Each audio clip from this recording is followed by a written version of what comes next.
أعوذ بالله السميع العليم من الشيطان الرجيم بسم الله الرحمن الرحيم ويل لكل همزة لمزة الذي جمع مالا وعدده يحسب أن ماله أخلده كلا لينبذن في الحطمة وما أدراك ما الحطمة نار الله الموقدة التي تطلع على الأفئدة إنها عليهم مؤصدة في عمد ممددة.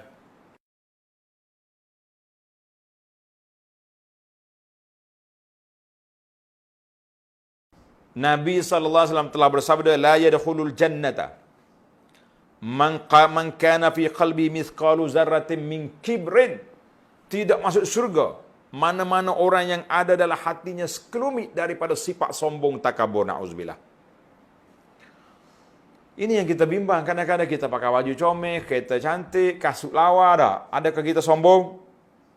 Bila Nabi sebut, tidak akan masuk surga orang yang ada dalam hatinya sifat sombong. Qala rajulun.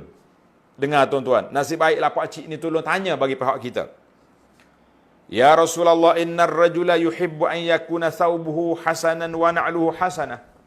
Rasulullah sallallahu alaihi wasallam, bagaimanakah keadaan seorang laki-laki yang suka bajunya cantik, selipar dia lawa? Ni sombong kau orang ni. Nabi kata apa? Innallaha jamilun yuhibbul jamal al-kibru batarul haq wa ghamtun nas. Nabi kata Allah Ta'ala jamil, Allah Ta'ala tu indah. Dia suka tengok benda-benda yang cantik. Tapi yang dikatakan takbur tadi, batarul haqi, orang yang menolak benda-benda yang benar. Kita bagi tahu benda benar, dia celak mata kita. Awak siapa? Ini masalah kita ini. Masalah kitanya, dia suka. Kadang-kadang orang sombong ni, bukan habis benda dia tolak belakang. Bila kita baca hadis, dia kata hadis ni, ulama-ulama dah hurai panjang, dah 1000 tahun dah hadis ni. 1000 tahun pun dah kita tak faham, kita belajarlah sekarang. Ataupun orang yang bercakap itu bukan orang kampung dia, ni budak mari mana? Ataupun yang bercakap tu orang luar mari, orang Arab ke orang apa. Dia kata mari nak mengarut negeri aku. Kita kata mengarut apa? Kita tengok dulu apa yang dicakap. Jangan tengok pada orang, kan? Ini sombong nama dia. Al-kibru batarul haqqi wa ghamtun nas. Orang sombong itu orang yang menolak kebenaran, wa ghamtun nas, dan menghina orang lain. Siapa awak? Sudah hijau. Allahu akbar. Pasal itulah kita tengok sombong ni ada belaka. Orang hak mengaji pondok sombong. Orang hak mengaji universiti pun ada sombong. Orang hak universiti kata apa kau orang pondok? Pokoknya tak ada sijih. Duk mengaji al-kalamu huwal lafzu. Hak pondok ni pula, minta maaf lah saya orang pondok juga, pasal saya berani kata. Kalau tidak dia kata, ni duk hina orang ngaji pondok ni. Dah, ambo ni ngaji pondok besar, pondok beranak pondok, dan insya-Allah mati berkhidmat di pondok ni lah sampai bila-bila. Hak pondok pula kata, apalah CJ tu, PhD tu mengarut belaka. Kita kalau rasa mudah, pergi buatlah kata. Jangan duduk perli-perli. Ini termasuk adalah humazah lumazah belakang ni. Hak ni duk perli, hak ni tak ada CJ, hak ni orang ada CJ pula, CJ palsu belakang tu.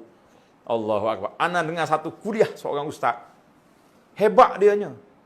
Daripada Maghrib dengan Isya, duk cerca ke PhD, CJ, pengaji universiti ni, siapa daripada Maghrib Isya. Dia mengajar sekejap, ulang balik. Orang ada CJ. Kita kata, apa masalah sebenarnya? Kalau kita kata kerana pengajian moden ini menjadikan manusia takabur, kita kena ingat kita hak mengaji secara tradisional juga takabur. Hak saya belajar ni bersanak daripada Syekh ni kepada Syekh Daud Petani.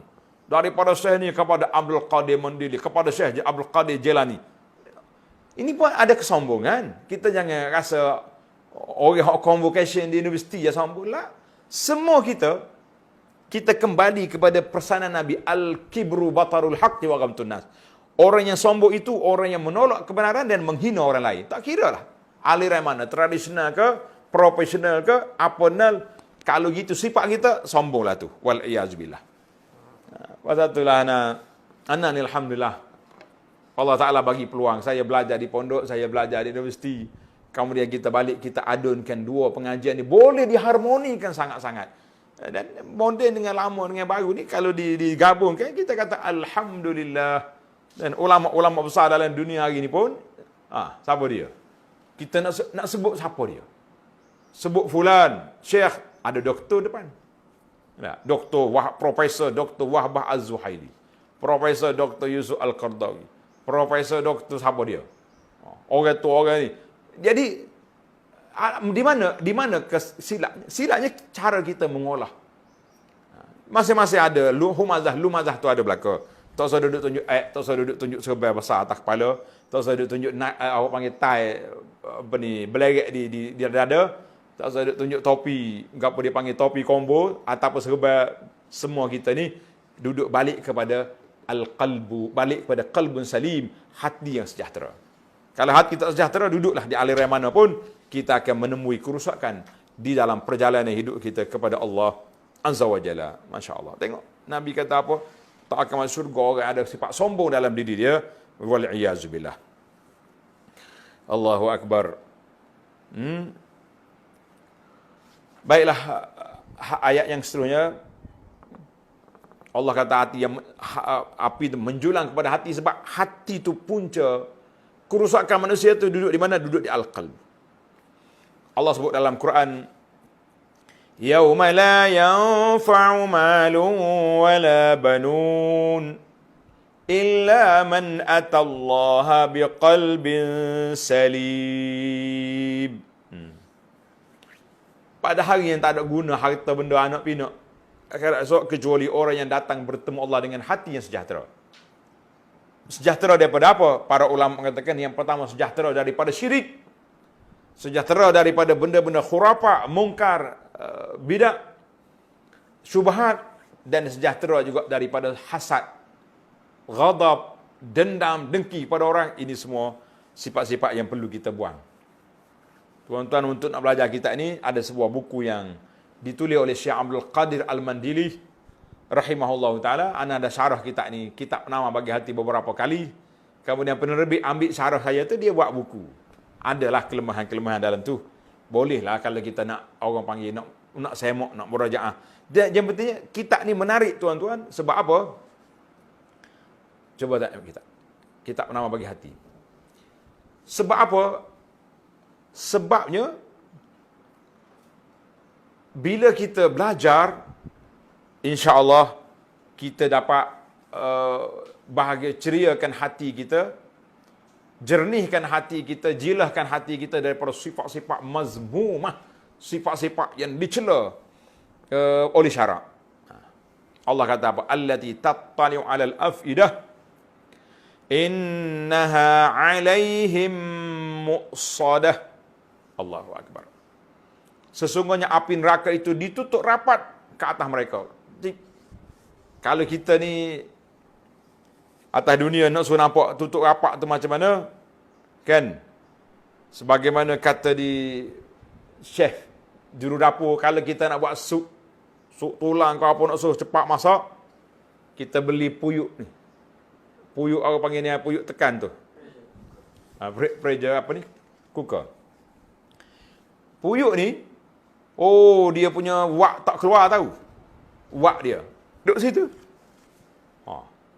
Maknanya ni Allah gambarkan dengan innaha alaihim muqsadatun. Apa dia muqsadah? Api yang ditutup rapat. Nauzubillah. Fi amadim mumaddadah. Mereka yang terikat itu pada batang-batang palang yang melentang panjang. Ya Allah Tuhan, kita dengar pun kita rasa takut. Macam mana tak takut? Dia punya api yang dah lah cukup dahsyat kan. Dia kata apa ni? Inha alaihim muqsadatun mughlaqah. Tuan-tuan tanda untuk maklumat. Dalam Al-Quran suratul Hijri, surah Al-Hijri ayat 44, Allah kata, laha sab'atu abwabin likulli babim minhum juz'um maksum. Bagi neraka itu ada 7 pintu. Neraka ada 7 pintu. Setiap pintu itu ada bahagian sendiri. Pintu itu ditutup rapat, supaya wak tak keluar, bakar. Ya Allah Tuhan. Adapun syurga, ini maklumat. Syurga ada 8 pintu. Sebagaimana dalam hadis Nabi kata, ada khalahullah fi ayyi abwabil jannati samaniyah. Allah Ta'ala akan masukkan dia melalui 8 pintu yang dia nak. Memilih pintu mana nak masuk. Masya Allah, tabarakallah. Syurga ada 8 pintu. Neraka ada 7 pintu. Tak sama kita kan. Jadi semua ni ayat-ayat ini menakutkan kita supaya jangan bersifat dengan sifat humazah, lumazah. Sifat perli orang jangan. Hari ni geng-geng dia panggil, apa dia panggil dalam istilah orang muda ni, cyber trooper. Apa istilah dia? Yang kerja dia duduk ni, nulis, dia panggil penulis upahan, duduk main Facebook hari-hari. Perli orang tu, perli orang ni, duduk tunggu ya tarasat. Orang ni salah cakap sikit, itulah lalu diviralkan. Orang ni salah sebut, padahal benda simple ya. Tak, tersalah sebut 500 negara dengan 500 peserta. Kecil ya tu, dia panggil khata' tibai dalam bahasa Arab kata. Salah teknikal. Sebut dari kita tulis betul lah. Kan? Tulis betul balik. Tak siapnya poster, siapnya. Kita kata kenapalah sampai begitu sekali. Puncanya angkara kalbu qatur. Ini kitab yang saya sebut tadi, kitab nama dia Penawar Bagi Hati. Tuan-tuan cari. InsyaAllah dalam kitab ni anda nak syarah beberapa kali siri kuliah. Di antara kuliah sayanya di sini, di pondok ni, ada 30 siri kuliah. Tuan-tuan tengok dalam YouTube. Halaqah Abu Anas Madani, cari Penawar Bagi Hati. Saya wakafkan ilmu itu. Tuan-tuan boleh ambil, boleh sebarkan, boleh download, boleh belaka-laka.